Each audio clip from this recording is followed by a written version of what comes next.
Ko'pchilik odamlar Marsga allaqachon odamlar uchgan deb o'ylaydi, lekin haqiqat boshqacha. Marsga hozirda birorta ham odam bormagan, ammo qiziq tomoni shundaki, Mars yuzasida odamlar emas, robotlar yuribdi va bu robotlar biz kutmagan sirlarni ochmoqda. Marsga borishning o'zi qiyin, ammo Marsga qo'nish undan ham qiyinroq.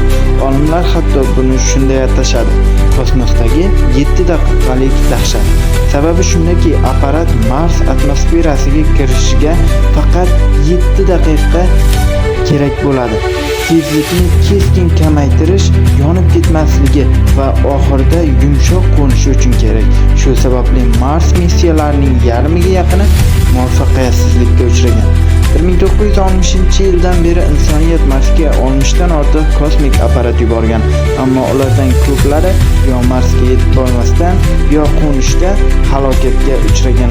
Natijada 20 dan ortiq apparat muvaffaqiyatli ishlagan, qolganlari esa halokat yoki nosozlik bilan tugagan.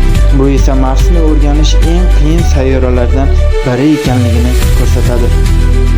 Marsni o'rganishda bir nechta davlat va tashkilotlar qatnashgan, xususan NASA, Soviet Space Program, Rossiya, European Space Agency, China National Space va boshqa turli xil davlatlarning tashkilotlari qatnashgan va bu muvaffaqiyatga erishgan davlatlar sirasiga kiradi.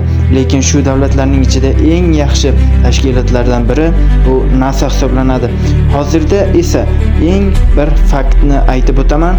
Hozirda Mars yuzasida faqatgina 2 ta faol rover ishlamoqda.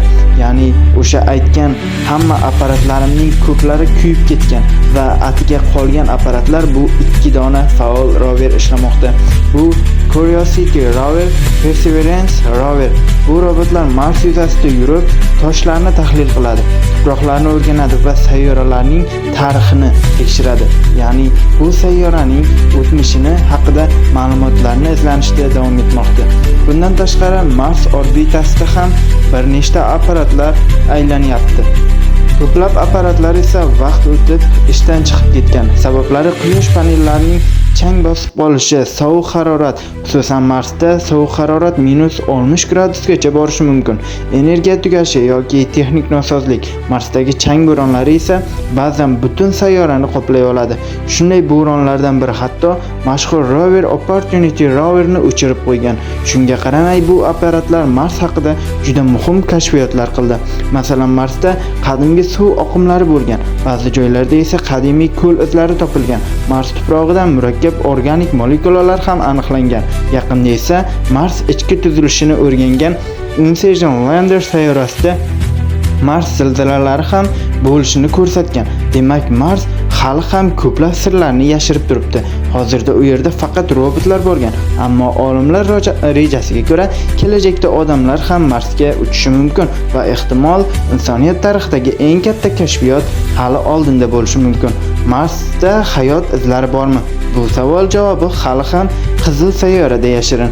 Kanalimizga obuna bo'ling va bizni qo'llab-quvvatlang. Videoga like bosib qo'ying va keyingi video nima haqida bo'lishini va ushbu video haqidagi fikrlaringizni yozib qoldiring.